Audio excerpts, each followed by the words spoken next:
வணக்கம். இப்போ இந்த விரல்களை நம்ம என்ன சொல்கிறோம்னா நகைக்கண் அப்படிங்கிறோம். இதை நகம்னு சொன்னாலே போதும். இதை நகைக்கண்ணுன்னு ஏன் சொல்கிறோம்? இதில் என்ன இருக்குது கண்ணு அப்படின்னா, திடீர்னு வீட்டில் இரவு நேரத்தில் மின்சாரம் போயிடுச்சுன்னு வச்சுக்கோங்களேன். அப்போ என்ன செய்வோம்னா, முதல்ல கையை நீட்டி ஒன்றை தொட்டு பார்ப்போம். அப்போ கண் செய்கிற வேலையை இந்த கை விரல்கள் செய்யும். இந்த கை விரல்கள் என்ன செய்யுதுன்னா, தொட்டு பார்த்து தடவி பார்த்து அது என்னான்னு நமக்கு உணர்த்தது இல்லையா? ஆகவே இதற்கு நகைக்கண்ணுன்னு பேராம். பார்வையற்றவர்களுக்கு கல்வியை வழங்குவது எவ்வாறு? அந்தக கவி வீரராக முதலியார் நம்ம கேள்விப்பட்டிருக்கோம். பார்வை இல்லாதவர் செவியால் மட்டுமே கேட்டு உணர்ந்தவர் கேள்விப்பட்டிருக்கோம். மாம்பழக்கவி சிங்கம் கேள்விப்பட்டிருக்கோம். அதே மாதிரி பார்வையற்ற இளஞ்சூரியர் முதுசூரியர், ஒருவர் கால்களற்றவர், ஒருவர் பார்வையற்றவர், அவங்க உலகத்தை சுற்றி வந்திருக்காங்க, எல்லாம் பார்க்குறோம். ஆனால் பார்வையற்றவர்களும் படிக்க முடியும் என்கின்ற நிலையை உருவாக்கிய ஒரு பெருமை யாருக்கு உண்டு என்றால் லூயிஸ் பிரைல் என்கின்ற ஒரு மனிதருக்கு உண்டு. பிரான்ஸ் நாட்டில் 1809ஆம் ஆண்டு பிறந்தவர் இவர். இவருடைய தந்தையார் என்ன பண்ணார்னா, ஒரு கொடை ரிப்பேர் பண்ணக்கூடிய ஒரு சின்ன கடை வச்சுருந்தார். இவர் சின்ன குழந்தையாக இருக்கிற போது விளையாடிக்கிட்டே என்ன பண்ணிட்டார், ஒரு குடைக்கம்பி அப்படின்னோடனே அது சட்டுன்னு ஓங்கி அடித்து அவருடைய கண்ணில் குத்திருச்சு. கண்ணில் குத்துனதோடு மட்டும் இல்லாமல் இன்னொரு கண்ணுடைய பார்வையும் போச்சு.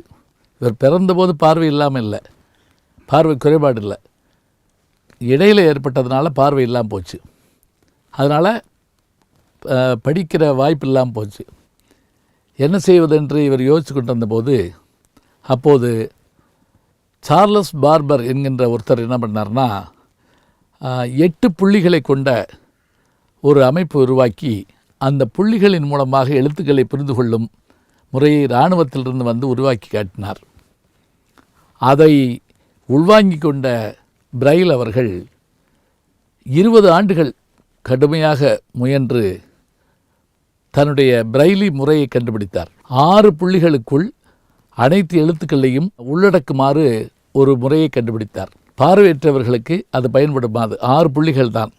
அந்த புள்ளிகளினுடைய அமைப்பை பொறுத்து விரல்களின் மூலமாக நாம் தடவி பார்த்து அதை கண்டுபிடித்து விடலாம். இதை முதலில் அரசாங்கமோ மற்றவர்களை ஏற்றுக்கொள்ளவில்லை. ஆனால் அவருடைய அந்த உழைப்பு பிற்காலத்தில் உலகமே வியக்கும் வண்ணம் ஏற்றுக்கொள்ளப்பட்டது. அதோடு மட்டுமில்லை, ஹெலன் ஹெல்லர் என்கின்ற அந்த ஒரு பெண் குழந்தை பிறந்து 6 மாதத்தில் ஏற்பட்ட உடல் குறைபாட்டால் நோயால் கண்ணிழந்தது, பேச்சிழந்தது, செவித்திறன் இழந்தது. அந்த குழந்தை சிறந்த அறிவாளியாக திகழ பிரைலியினுடைய இந்த முறைதான் காரணம். அப்படிப்பட்ட அவருடைய அந்த கண்டுபிடிப்பு இன்றைக்கு உலகில் பார்வையற்ற சகோதரர்களுக்கெல்லாம் பெரும் உதவியாக இருக்கிறது. என்னிடத்தில் படித்த மாணவர்களை நான் பார்த்திருக்கிறேன். அவர்கள் நான் சொல்லிக் கொண்டு வருகிற போது கையிலே ஒரு வெறும் பேப்பர் வைத்துக்கொண்டு அதில் புள்ளி மாறி போட்டுக்கொண்டே இருப்பார்கள். அவையெல்லாம் எந்த முறை என்று கேட்டால் பிரைல் அவர்களுடைய முறை. 2009ஆம் ஆண்டு அவர் பிறந்த 200 ஆண்டுகள் கழித்து இந்திய அரசு அவருக்கு ஒரு தபால் தலை வெளியிட்டது.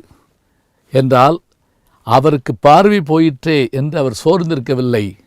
அவர் கண்டுபிடித்த அந்த கண்டுபிடிப்பால் பார்வையற்றவர்களுக்கெல்லாம் ஒளி கிடைத்தது என்று சொன்னால் ஒளி வழங்கிய பெருமகனார் தான் லூயிஸ் பிரைல்.